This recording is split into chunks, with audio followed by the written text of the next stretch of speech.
सनसनीखेज क्राइम खबर। नागपुर में क्राइम ब्रांच यूनिट 5 की बड़ी कार्रवाई। हवालदार नजीर शेख को मिली गुप्त सूचना पर हथियार नशे का जखीरा बरामद।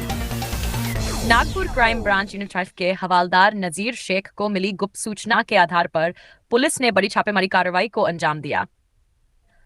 आरोपी राहुल रत्नदीप मसूरकर निवासी नागपुर के घर पर छापा मारते हुए पुलिस ने हथियारों और नशे के अवैध कारोबार का भंडाफोड़ किया है।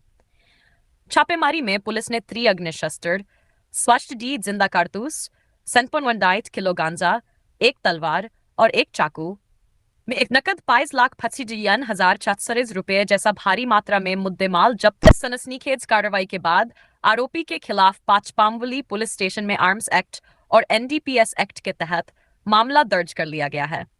पुलिस ने आरोपी को हिरासत में लेकर आगे की जांच और नेटवर्क खंगालने की कार्रवाई शुरू कर दी है। सवाल यह भी उठ रहा है कि इतनी बड़ी मात्रा में हथियार, नशा और नकदी एक ही घर में कैसे जमा की गई? क्या इसके पीछे कोई संगठित गिरोह सक्रिय है? पुलिस अब इस मामले में अन्य आरोपियों और नागपुर के नशा नेटवर्क की कड़ियों को जोड़ने में जुट गई है। नागपुर से बड़ी क्राइम ऑपरेशन की नजर बनी हुई है। माननीय पोलीस आयुक्त यांच्या मार्गदर्शनात सध्या चालू असलेल्या आचारसंहितेच्या अनुषंगाने गोपनीय माहिती काढून कारवाई करण्याबाबत आदेश प्राप्त झालेले होते।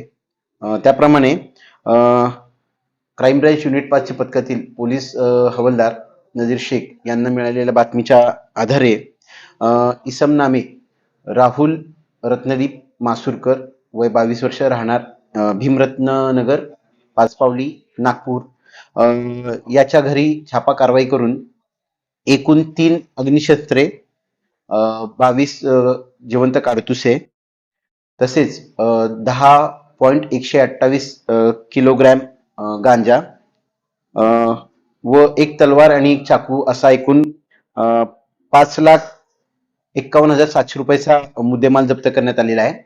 आरोपी विरुद्ध पाचपावली पोलीस ठाणे येथे आर्मेट व एनडीपीएस ऍक्ट तहत गुन्हा दाखल करून पुढील कारवाई करत आहोत। यामध्ये आरोपीला अटक करून पुढील तपास करत आहोत। इतर अन्य आरोपींचा शोध सुरू आहे।